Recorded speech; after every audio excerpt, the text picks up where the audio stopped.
America के राष्ट्रपति Donald Trump ने बड़ा ऐलान किया है। 1 अक्टूबर 2025 से विदेशी प्रोडक्ट्स पर भारी आयात शुल्क लगाया जाएगा। फार्मास्यूटिकल दवाओं पर 100% टैक्स, किचन कैबिनेट और बाथरूम वैनिटीज पर 50% टैक्स, अपहोल्स्टर्ड फर्नीचर पर 30% टैक्स और भारी ट्रकों पर 25% टैक्स लगेगा। ट्रंप ने कहा कि ये कदम घरेलू उद्योग और राष्ट्रीय सुरक्षा के लिए जरूरी है। उन्होंने साफ किया कि जो कंपनियां अमेरिका में फैक्ट्री बनाएंगी उन्हें टैक्स से छूट मिलेगी। विशेषज्ञों का मानना है कि इस फैसले से अमेरिका में महंगाई और बढ़ सकती है और आम लोगों की जेब पर सीधा असर पड़ेगा। अब अगला अपडेट देखिए।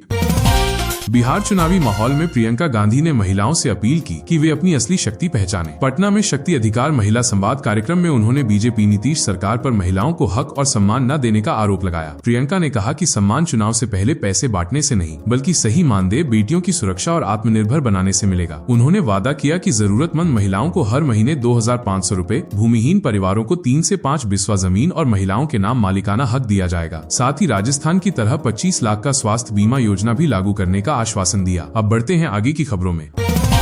भारत ने नाटो चीफ के उस दावे को खारिज कर दिया जिसमें कहा गया था कि पीएम मोदी और पुतिन की फोन पर बातचीत हुई थी। विदेश मंत्रालय ने साफ किया कि ऐसा कोई कॉल नहीं हुआ और ये खबर पूरी तरह बेबुनियाद है। अब चलते हैं आगे की खबरों में। दिल्ली के प्राइवेट मैनेजमेंट कॉलेज की 17 छात्राओं से यौन शोषण के आरोपी 62 साल के स्वामी चैतन्यानंद सरस्वती उर्फ पार्थ सारथी की अंतिम लोकेशन मुंबई में ट्रेस हुई है। FIR में छात्राओं ने आरोप लगाया कि वो देर रात बेबी आई लव यू जैसे मैसेज भेजता और कमरे में बुलाता था। होली पर जबरन छूने और CCTV से हॉस्टल में नजर रखने तक के सबूत मिले हैं। मार्च 2025 में वो 35 छात्राओं को इंडस्ट्रियल विजिट के नाम पर ऋषिकेश ले गया, जहां शोषण हुआ। लग्जरी कारों पर ऐशो आराम और फर्जी डिप्लोमेटिक नंबर प्लेट का खुलासा भी हुआ। पुलिस ने कार जब्त कर लुकआउट नोटिस जारी किया है ताकि वो विदेश न भाग सके। अब चलते हैं आगे की खबरों में।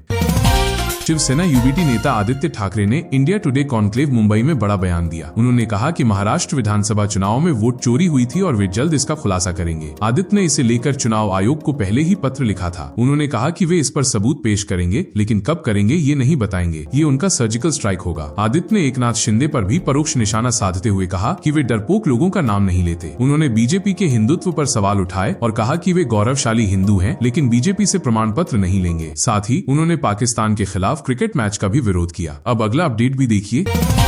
भाजपा सांसद निशिकांत दुबे ने राहुल गांधी के जनरेशन Z वाले पोस्ट पर हमला बोला। उन्होंने कहा कि राहुल नेपाल बांग्लादेश जैसी स्थिति लाना चाहते हैं। वहां जनरेशन Z परिवारवाद और भ्रष्टाचार के खिलाफ थी। दुबे बोले, कांग्रेस ही घोटालों की जननी है और राहुल देश में गृहयुद्ध भड़काना चाहते हैं। अब बढ़ते हैं आगे की खबरों में।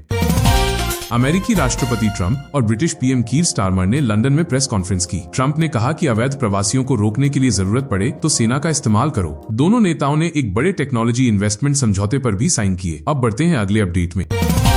सलमान खान और उनका परिवार एक बार फिर विवादों में घिर गया है। दबंग फिल्म के डायरेक्टर और अनुराग कश्यप के भाई अभिनव कश्यप का नया बयान सोशल मीडिया पर तेजी से वायरल हो रहा है। उन्होंने एक इंटरव्यू में सलमान खान और अरबाज खान को लेकर कड़े आरोप लगाए। वीडियो में अभिनव ने अरबाज को गधा, निकम्मा और चोर तक कहा। उन्होंने दावा किया कि खान परिवार उनके हक और क्रेडिट पर कब्जा कर बैठा है। साथ ही सलीम खान और बीइंग ह्यूमन पर भी निशाना साधते हुए कहा कि चैरिटी सिर्फ प्रभाव दिखाने के लिए होती है। इस बयान ने सोशल मीडिया पर बवाल खड़ा कर दिया है। अब अगला खबर देखिए। केंद्रीय मंत्री गिरिराज सिंह ने कहा कि पूरे भारत से घुसपैठियों को बाहर करना होगा। उनका कहना है कि इंदिरा गांधी ने भी ये बात कही थी, लेकिन कार्रवाई नहीं की। सिंह ने आरोप लगाया कि बंगाल और बिहार घुसपैठियों का पनाहगार बन चुके हैं और अब ये भारतवासियों के हक छीन रहे हैं। अब अगला अपडेट देखिए।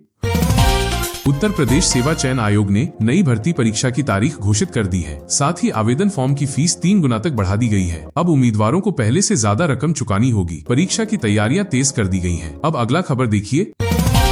मध्य प्रदेश के CM मोहन यादव ने अशोकनगर में कांग्रेस पर हमला बोला। उन्होंने कहा कि कांग्रेस नेता महिलाओं को गुमराह कर रहे हैं। जीतू पटवारी का बयान कि लाडली बहना योजना की राशि से महिलाएं शराब पीती हैं, गलत और महिलाओं का अपमान है। CM ने कहा, बहनों चप्पल तैयार रखना। अब ये खबर भी देखिए। कांग्रेस में पप्पू यादव की सक्रियता बढ़ गई है। वे सीमांचल क्षेत्र को लेकर लगातार मजबूत दावेदारी पेश कर रहे हैं। राहुल गांधी भी इस मुद्दे पर गंभीर दिख रहे हैं। माना जा रहा है कि आने वाले चुनावों में सीमांचल की राजनीति में कांग्रेस बड़ा दांव खेल सकती है। अब अगला अपडेट देखिए।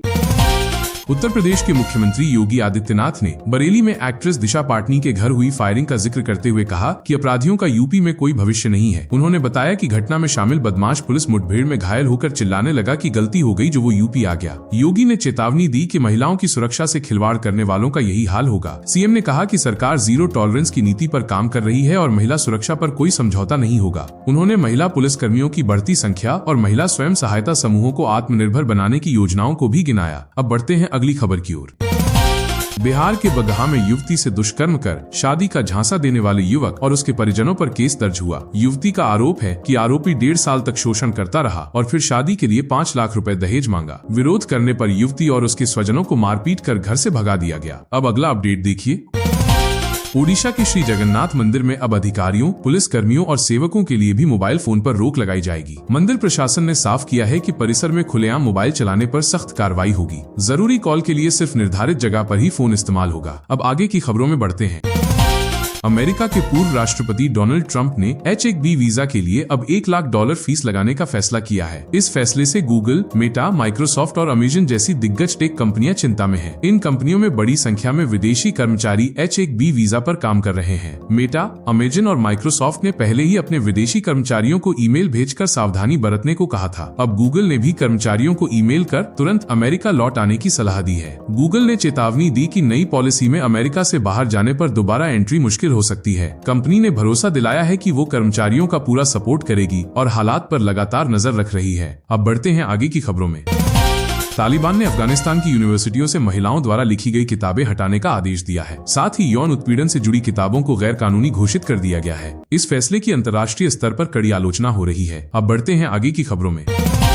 रक्षा मंत्री राजनाथ सिंह ने मोरक्को के रबात में भारतीय समुदाय से कहा कि पाक अधिकृत कश्मीर पोके बिना युद्ध के भारत का हिस्सा बनेगा। वहां के लोग अब मैं भी भारत हूं के नारे लगाने लगे हैं। उन्होंने कहा कि भारत की मजबूत नीतियों का यही असर है। ऑपरेशन सिंदूर में भारतीय सेना की संयमित और सटीक कार्रवाई की भी उन्होंने तारीफ की। राजनाथ सिंह ने मोदी सरकार के 10 साल की उपलब्धियां गिनाई। भारत 11वें से 4th सबसे बड़ी अर्थव्यवस्था बना, जल्द ही टॉप 3 में होगा। डिजिटल क्रांति, स्टार्टअप बूम और रक्षा उत्पादन में भारत ने नई ऊंचाइयां हासिल की। उन्होंने भारतीय समुदाय की मेहनत और भारतीय संस्कृति की ताकत की भी सराहना की। अब बढ़ते हैं अगले अपडेट में। सरकार ने अलग अलग आपदाओं से निपटने के लिए नया प्लान तैयार किया है। इसमें कई मंत्रालयों को बड़ी जिम्मेदारी दी गई है। अब किसी भी आपदा के समय तुरंत राहत और बचाव कार्य तेजी से किया जाएगा। इससे लोगों की जान माल की सुरक्षा बेहतर ढंग से हो सकेगी। अब अगला खबर देखिए। अमेरिकी राष्ट्रपति डोनाल्ड ट्रंप ने कहा, अगर रूसी विमान नीटो देशों का हवाई क्षेत्र पार करेंगे तो उन्हें मार गिराया जाना चाहिए। ट्रंप ने रूस को कागजी शेर कहा और कहा कि यूक्रेन अपनी खोई जमीन वापस ले सकता है। अब अगला अपडेट भी देखिए। कोलकाता में भारी बारिश से हालात बिगड़े। 24 घंटे में 247.5 मिलीमीटर बारिश हुई। कई इलाकों में पानी भर गया और दुर्गा पूजा के पंडाल डूब गए। बाजारों में भी नुकसान हुआ। त्योहार की रौनक फीकी पड़ गई और लोगों को भारी दिक्कतों का सामना करना पड़ रहा है। अब अगला अपडेट देखिए। चुनावों में मुफ्त योजनाओं का असर राज्यों की जेब पर भारी पड़ रहा है। तेलंगाना अपनी कमाई का 57% और उत्तर प्रदेश 11% हिस्सा वादों पर खर्च कर रहे हैं। इससे विकास कार्यों और जरूरी योजनाओं के लिए पैसों की कमी हो रही है। अब अगला खबर भी देखिए। अमेरिकी राष्ट्रपति डोनाल्ड ट्रंप ने भारत पर यूक्रेन युद्ध को फंड करने का आरोप लगाया था, लेकिन यूक्रेनी राष्ट्रपति वोलोदिमिर जेलेंस्की ने इन दावों को खारिज कर दिया। जेलेंस्की ने संयुक्त राष्ट्र महासभा में कहा कि भारत ज्यादातर हमारे पक्ष में है और यूरोप को भारत से दूरी नहीं बल्कि संबंध मजबूत करने चाहिए। ट्रंप ने भारत और चीन को रूस से तेल आयात कर युद्ध बढ़ाने का जिम्मेदार ठहराया था। इस पर जेलेंस्की ने साफ किया कि ऊर्जा से जुड़ी कुछ चुनौतियां जरूर हैं, लेकिन उनका हल निकाला जा सकता है। भारत ने भी रूस से तेल खरीद को अपनी ऊर्जा सुरक्षा और आर्थिक मजबूरी बताया है। अब बढ़ते हैं अगली खबर में। लोजपा ने ऐलान किया कि 2025 का बिहार चुनाव एनडीए एकजुट होकर नीतीश कुमार के नेतृत्व में लड़ेगा। पार्टी प्रदेश अध्यक्ष राजू तिवारी ने कहा, 2020 जैसी गलती नहीं दोहराएंगे। इस बार पूरा गठबंधन नीतीश को मुख्यमंत्री बनाने के लिए साथ खड़ा रहेगा। अब बढ़ते हैं आगे की खबरों में। व्हाइट हाउस में बड़ा विवाद। राष्ट्रपति डोनाल्ड ट्रंप ने पूर्व राष्ट्रपति जो बाइडेन की ब्लैक एंड व्हाइट फोटो की जगह ऑटो पेन की तस्वीर लगवा दी। ट्रंप के इस कदम से अमेरिका में सियासी हलचल तेज हो गई है और इसे बाइडेन की बेइज्जती माना जा रहा है। अब बढ़ते हैं आगे की खबरों में।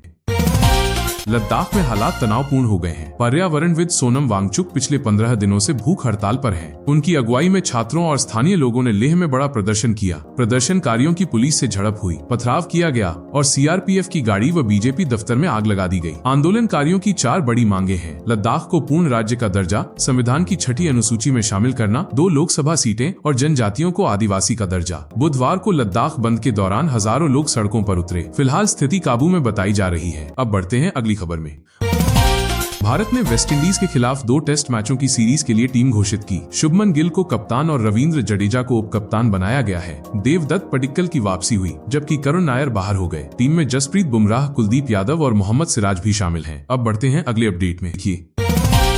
जम्मू कश्मीर पुलिस को बड़ी सफलता मिली है। लश्कर-ए-तैयबा TRF से जुड़े आतंकी मोहम्मद यूसुफ कटारिया को गिरफ्तार किया गया है। वो पहलगाम हमले के आतंकियों का मददगार था और उन्हें हथियार, राशन व जरूरी सामान उपलब्ध कराता था। कटारिया को श्रीनगर और जम्मू कश्मीर पुलिस की संयुक्त कार्रवाई में ब्रिनाल लामड़ इलाके से पकड़ा गया। वो कुलगाम के पहाड़ी क्षेत्रों में रहने वाले घुमंतू समुदाय से है। पुलिस ने बताया कि उसकी गिरफ्तारी से दक्षिण कश्मीर में आतंकी नेटवर्क को तोड़ने में मदद मिलेगी। 22 अप्रैल को पहलगाम के बैसरन घाटी में आतंकी हमले में 25 पर्यटकों और एक स्थानीय की मौत हुई थी। अब बढ़ते हैं अगली खबर में।